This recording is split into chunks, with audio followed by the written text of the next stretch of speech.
Buenas tardes, muchachos. Bienvenidos a esta sesión de trabajo de contadores en cuarentena. La tarde de hoy vamos a seguir trabajando lo que es el caso práctico de la hiperinflación en una entidad y lo abordaremos desde un punto de vista, primero, un caso hipotético, pero también estamos haciéndolo con un caso de una entidad de la región de aquí del estado Táchira, de San Cristóbal. Para ello, la tarde de hoy vamos a trabajar el ejercicio que tenemos de Marosa 1, que todos lo tienen, y el caso, como les digo, el caso de una empresa real venezolana de aquí de la región que se le están preparando los estados financieros del año 2019. Entonces, este trabajo de preparar estados financieros bajo hiperinflación requiere una preparación de unos papeles de trabajo que es una metodología, vamos a decirlo así, y es producto de la experiencia que se tiene acá en Venezuela, una amplia experiencia por parte de los contadores públicos, puesto que aquí nosotros a través de la DPC-10 ya preparamos estados financieros ajustados por efectos inflacionarios. Entonces, estos papeles de trabajo que ustedes están viendo y que van a manejar durante la asignatura es producto de esa experiencia que se tenía ya aquí en Venezuela. ¿Ok? Un primer punto que tenemos que desarrollar, un primer punto que tenemos que desarrollar se refiere a definir lo que es la fecha de la transición, el periodo de transición y el periodo de adopción. Es decir, estos tres momentos son importantísimos que nosotros los definamos. Esto cuando una entidad, cuando una empresa va a aplicar por primera vez normas internacionales. Una vez que ya la empresa adoptó las normas internacionales, pues no tiene que pasar por procesos de transición, sino que si ya adoptó normas internacionales, ya los años posteriores lo que están haciendo son mediciones posteriores bajo estándares internacionales. Pero como la mayoría de los casos son que las empresas nunca han aplicado estándares internacionales en su contabilidad, pues hay que definir la fecha de la transición, el periodo de transición y el periodo de adopción. La fecha de la transición está definido en la sección 35 del estándar. Es la sección 35 la que define la fecha de la transición.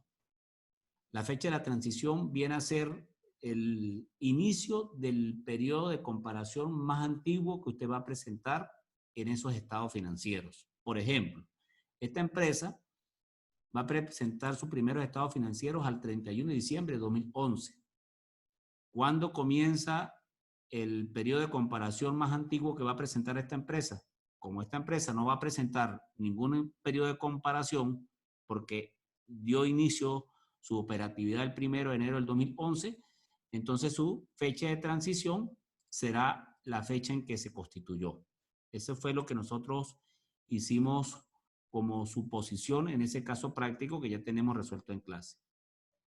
Pero si nos vamos para el caso de la empresa real venezolana, de acá de la región, que se le van a preparar son los estados financieros del año 19 y se le van a preparar los estados financieros del año 18, ella no tengo que definirle yo fecha de transición, ni periodo de transición, ni periodo de adopción, porque esta empresa ya aplica estándares internacionales en su contabilidad. Yo solamente lo que le voy a actualizar es la información del año 2018 y la información del año 2019 bajo estándares internacionales. Entonces, esto de fecha de transición, periodo de transición y periodo de adopción se deriva de si yo voy a aplicar por primera vez estándares internacionales. ¿Ok? Quiero abrir el micrófono para ver si esto se entendió. A ver, muchachos. Buenas tardes, ¿cómo está, profe? Bien, Víctor. No, pues todo se entiende, sí.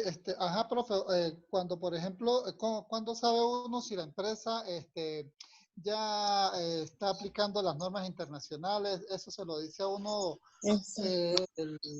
los representantes legales o...? Ok, eso es muy buena pregunta, Víctor. Es decir,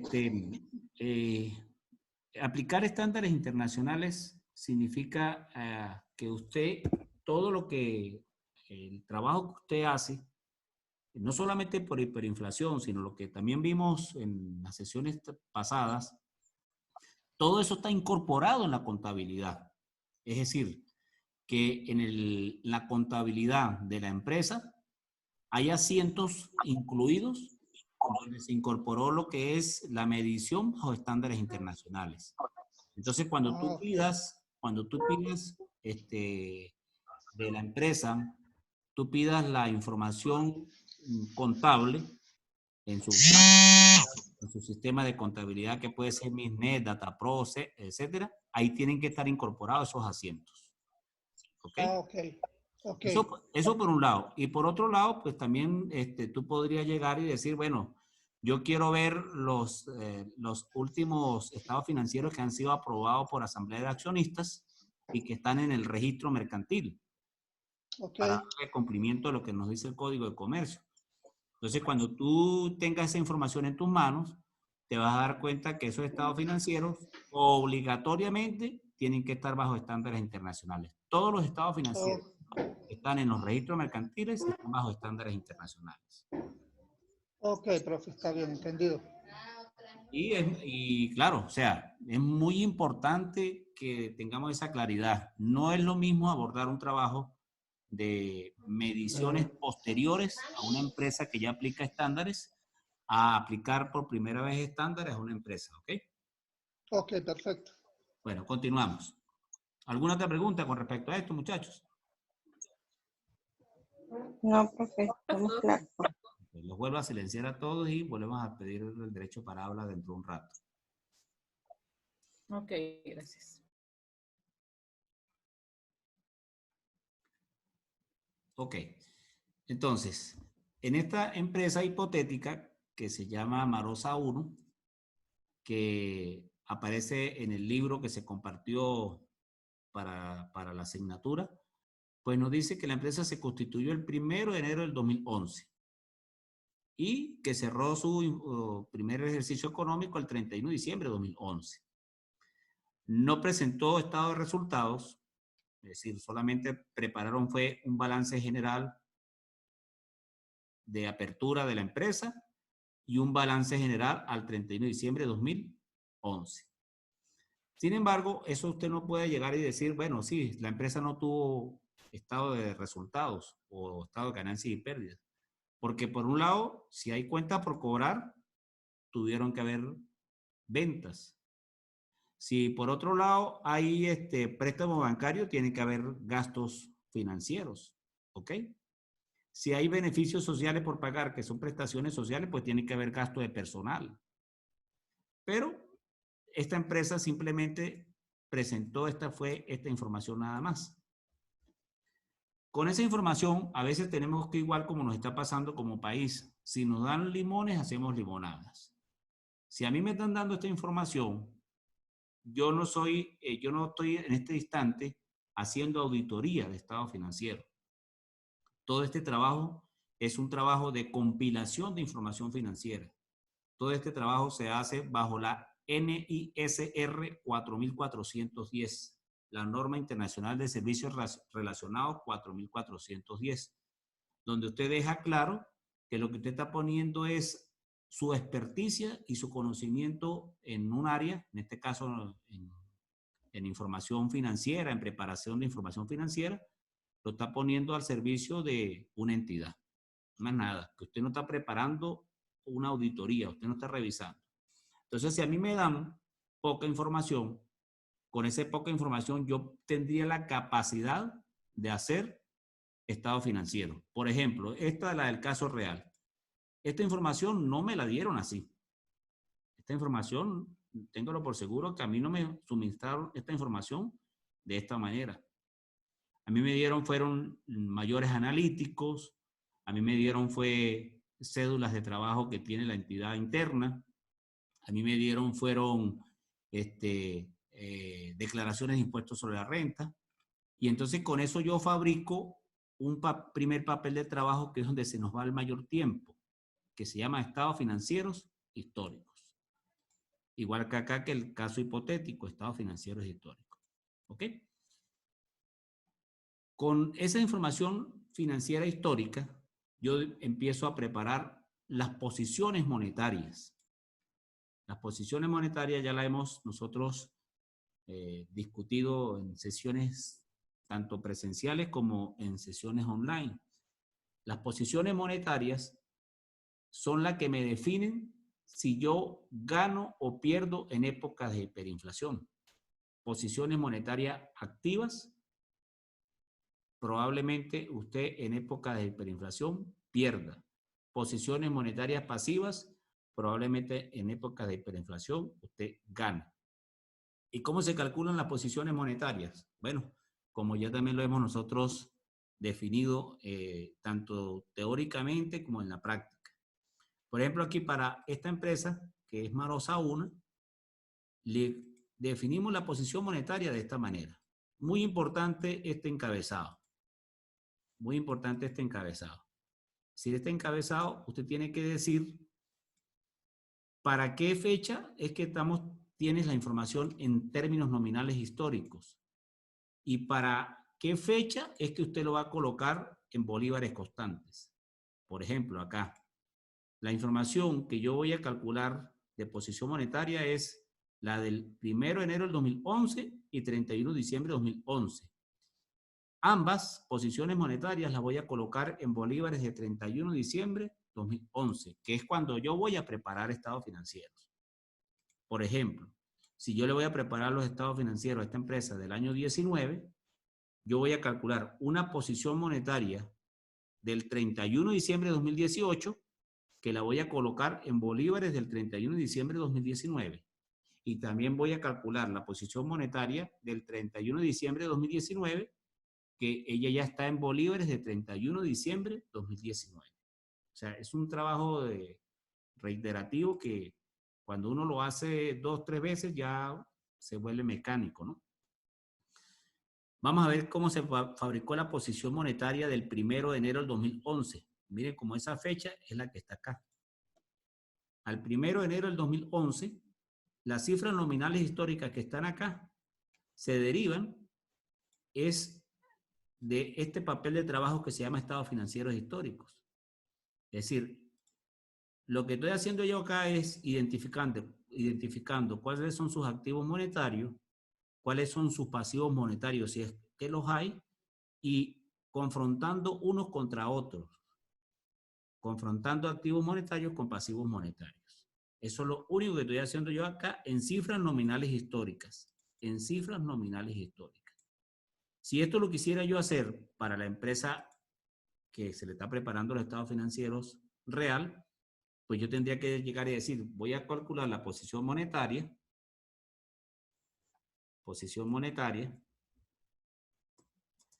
del 31/12/2018. ¿Ok? Esta. Y tendría que llegar acá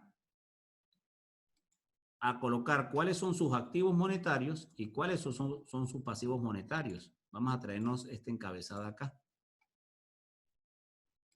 Vamos a traernos este encabezado.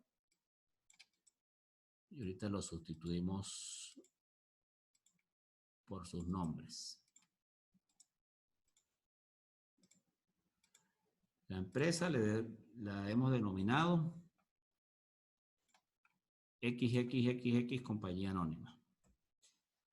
Estamos calculando la posición monetaria, no del ESFA, porque aquí no estamos hablando de situación financiera de apertura.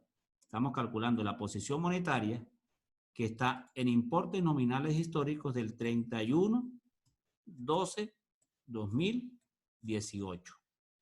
Y esa posición monetaria la vamos a colocar en bolívares de 31/12/2019. ¿Y qué hacemos nosotros acá? Simplemente vamos a identificar todos sus activos monetarios y sus pasivos monetarios, porque sabemos que con eso es que se fabrica la posición monetaria.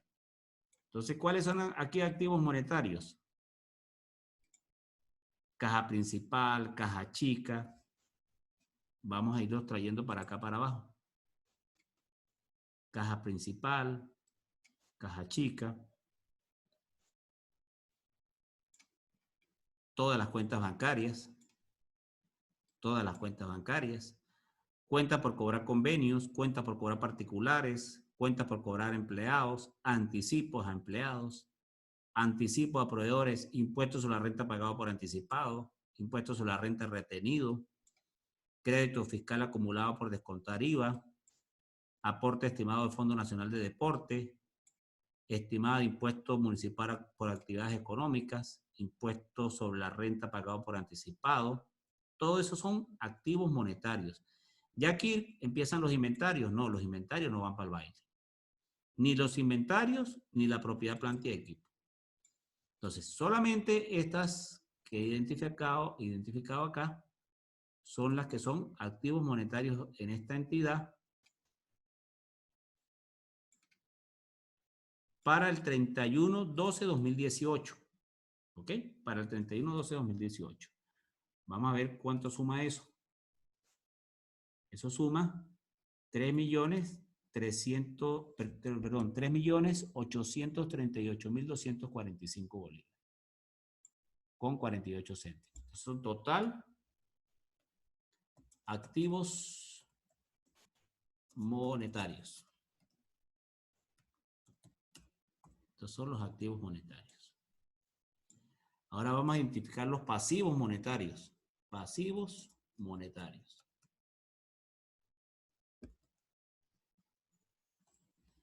Pasivos monetarios. ¿Quiénes serán pasivos monetarios acá? Vamos a ver.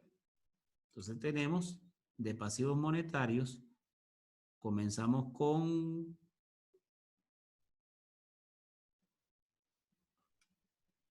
Bueno, aquí hay otra, mira. Después de las sedes de propiedad, planta y equipo, hay una partida que se llama cuentas por pagar comerciales. Perdón.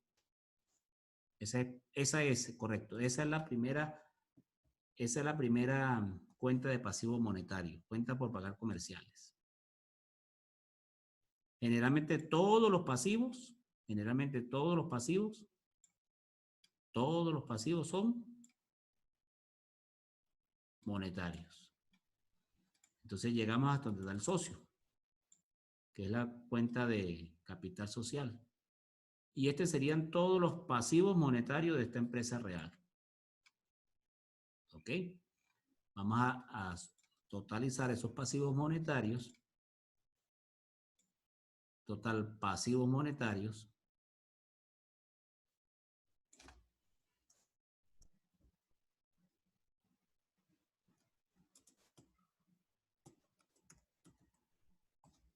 Total pasivos monetarios. Está totalizado por 4 millones y tantos miles de bolívares. Entonces, a esta empresa le está dando una posición monetaria.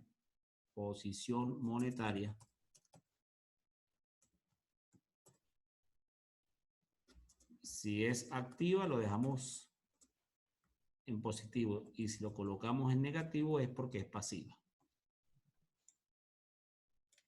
Sería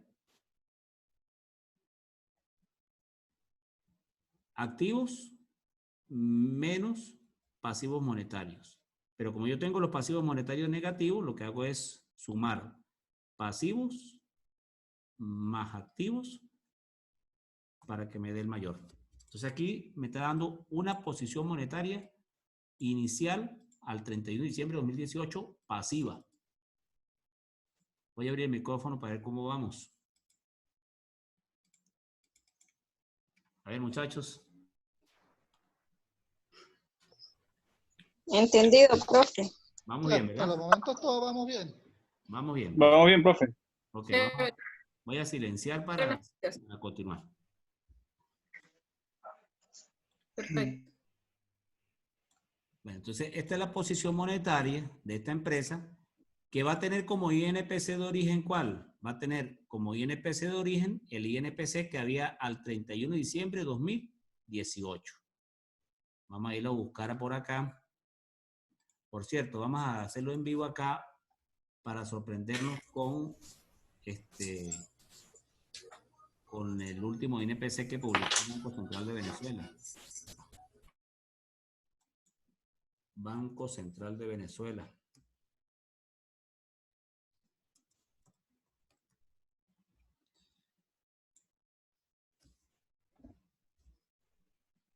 Banco Central de Venezuela.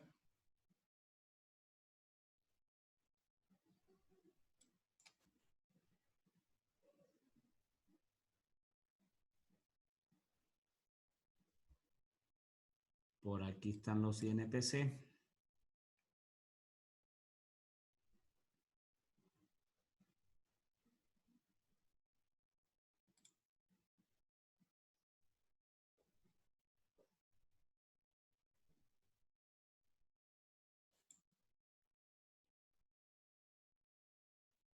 Ok, quitar los INPC mensuales. Vamos a descargar la última actualización del Banco Central de Venezuela, donde nos muestran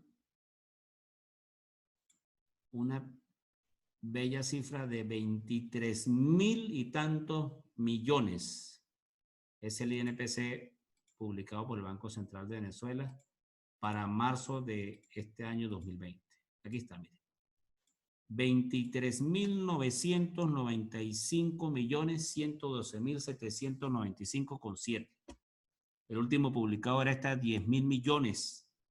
Lo que quiere decir que entre diciembre y marzo los precios se han más que duplicado. ¿Ok? Aquí me interesa es este. Esta es la información al 31 de diciembre de 2018. Entonces, este INPC es el que yo voy a utilizar para decir que es el INPC de origen de esta entidad. Eso se repite en todas estas cantidades como el INPC cuando se originaron estas partidas.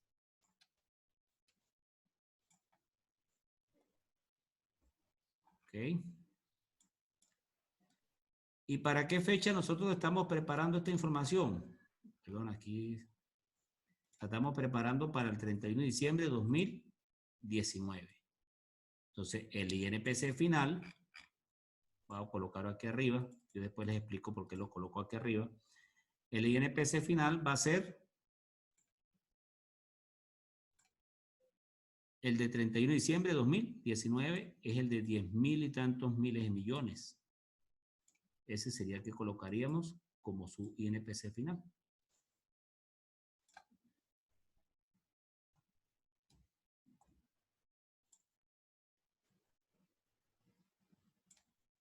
¿Ok?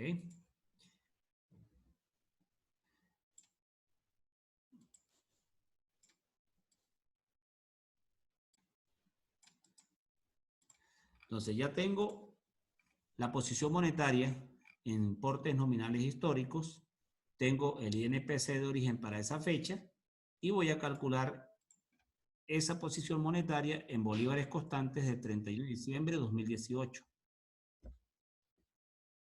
Es simplemente multiplicar la cifra por el INPC final y dividirlo entre el INPC de origen.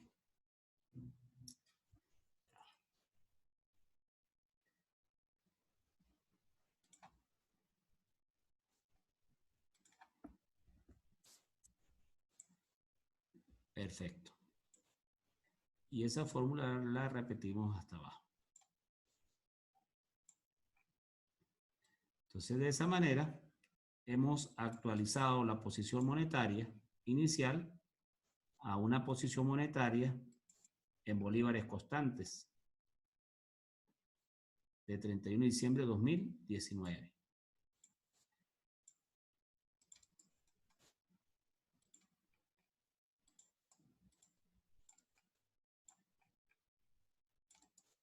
¿Ok?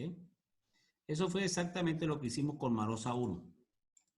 Con Marosa 1, lo que hicimos nosotros fue, solo que no lo veíamos tantos, no vimos tantos activos monetarios y pasivos monetarios.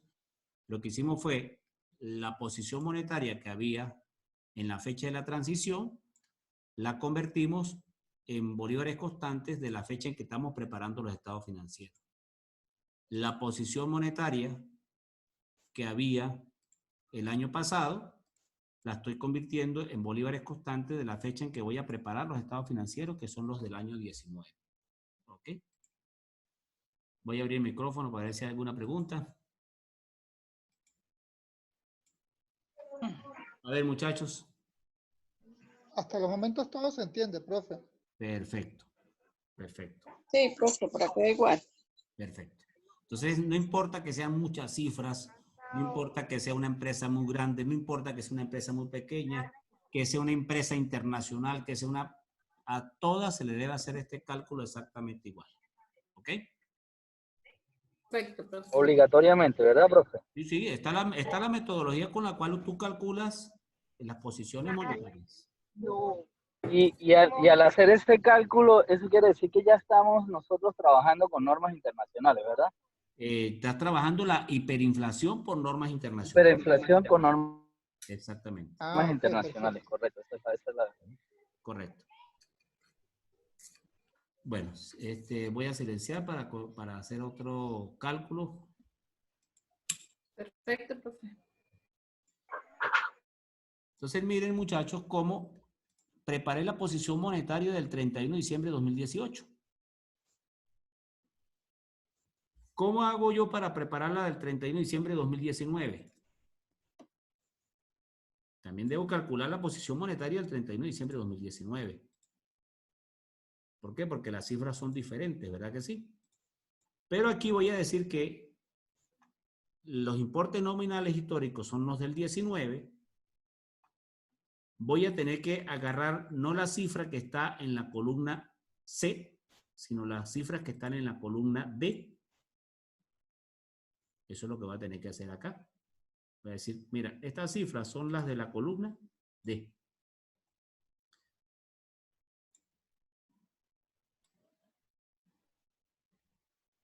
Listo.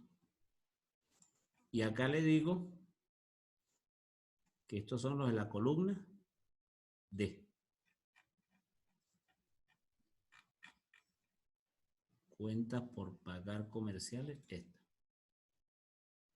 Y como ellas están alineadas exactamente igual, allá en el primer papel de trabajo que hemos llamado estados financieros históricos, pues no hay problema.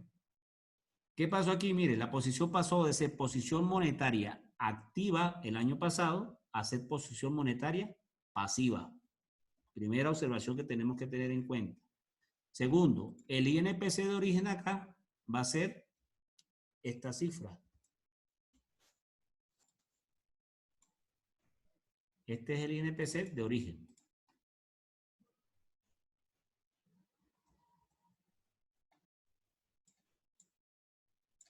Ese querido, se repitiera aquí todo, vamos a ver.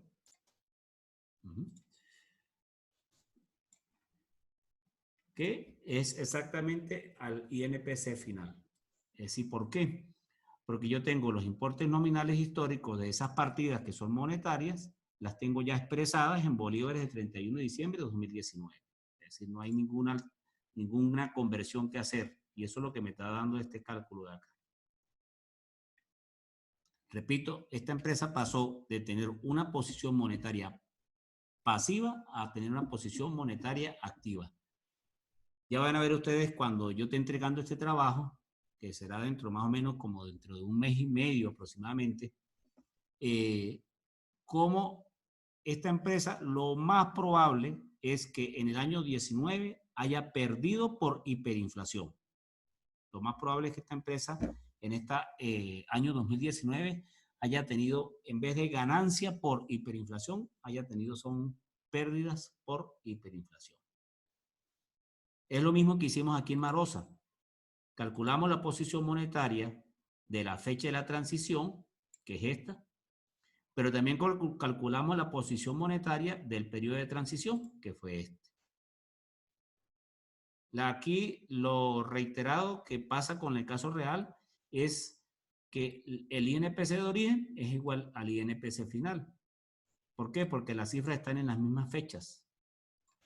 y en consecuencia no hay ninguna transformación, pero es necesario calcular, hacer el papel de trabajo de esta manera. Bueno, muchachos, esto es lo que tenía para la tarde de hoy. Voy a abrir el micrófono para ver algunas preguntas que tengan al respecto y ver cómo nos fue con este experimento en modificar el sitio de donde estamos transmitiendo.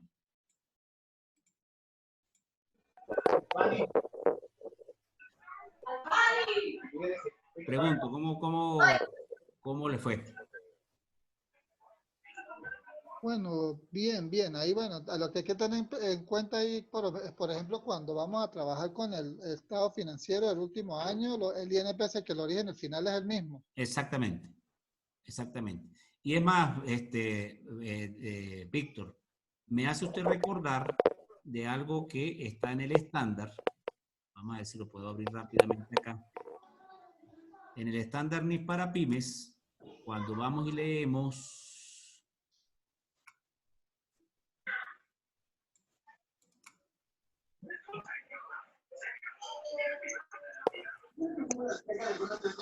normativa vigente 2015,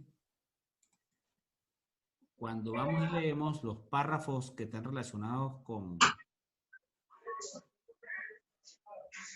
No me lo está abriendo, mira, no, sí.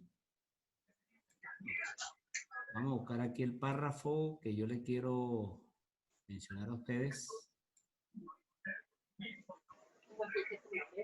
Porque todo esto que estamos haciendo en la práctica da cumplimiento a ciertos aspectos teóricos. Por ejemplo, miren lo que dice acá. Miren lo que dice acá. Dice, cuando voy a procedimiento para reexpresar los estados financieros, aquí debería haber dicho desde un costo histórico, pero dice a costo histórico. Procedimiento para reexpresar los estados financieros a costo histórico. Me está hablando del estado de situación financiera. Y miren lo que dice este párrafo. Las partidas monetarias no serán reexpresadas, puesto que ya se encuentran expresadas en la unidad de medida corriente al cierre del periodo sobre el que se informa. Son partidas monetarias, el dinero mantenido, las partidas a recibir y a pagar en metálico, es decir, las cuentas por cobrar y cuentas por pagar. Ahora, yo le hago una pregunta. ¿No le estamos nosotros dando fiel cumplimiento a esto cuando llegamos y decimos que al 31 de diciembre de 2019, en el caso real, yo no estoy reexpresando las partidas monetarias? No las estoy reexpresando, ¿verdad que no? ¿O sí las estoy reexpresando? Pregunto, muchachos, ¿las estoy reexpresando o no estoy reexpresando las partidas monetarias del 31 de diciembre de 2019? profe. No las estoy reexpresando. Porque La estoy ahí da dejando, igual porque tanto el INPS de origen, el final es el mismo. exactamente, la estoy dejando en los mismos valores. Y entonces hay personas que me han dicho, pero ya va, pero ¿cómo usted agarró esta y esta sí las reexpresó?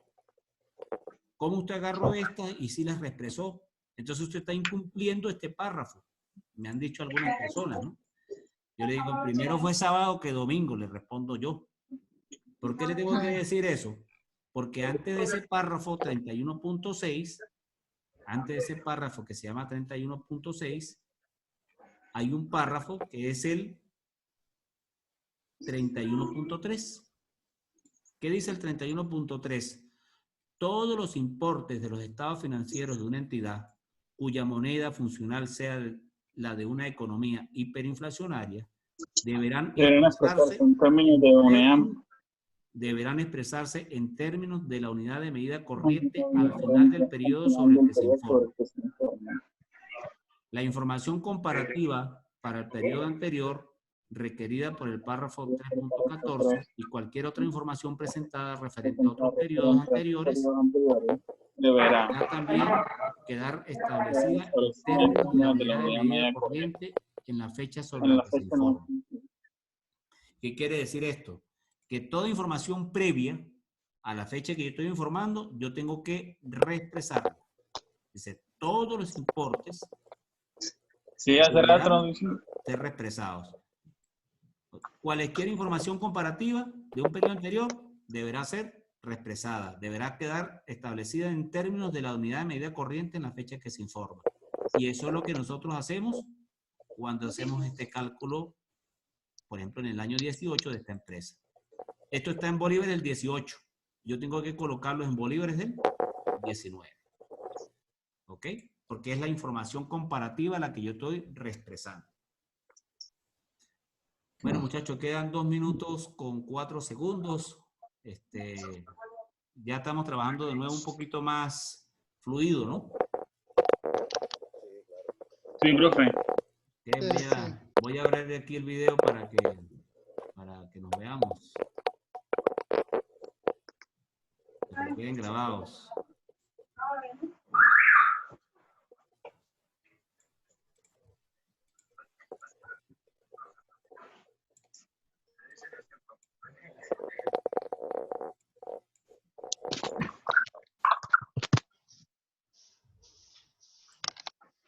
Bueno, iban apareciendo. Ya está Daniel. ¿Qué más? Víctor, Marcel, Cristal. Va, profe. Ahí van apareciendo poco a poco. Ajá, Cristal está por ahí. Bueno, con ánimo, muchachos, con ánimo, porque esto de que sacamos la asignatura, la sacamos y la sacamos con buena información, con buen conocimiento. No hay apuro, porque incluso ya el presidente dijo que no regresábamos a la clase sino hasta... ¿Ok? No, ya para el próximo año escolar si la pandemia no se extiende. Sí, señor. Bueno, entonces que se acaba esto. Una feliz tarde para ustedes. El lunes nos volvemos a conectar. Vamos a trabajar con posiciones no monetarias el lunes. Ok, profe. Perfecto, profe. Gracias, profe. Bueno, muchachos, muchas gracias. Gracias, profe. feliz tarde para ustedes. Esa semana. ¿Pero dónde está la soya?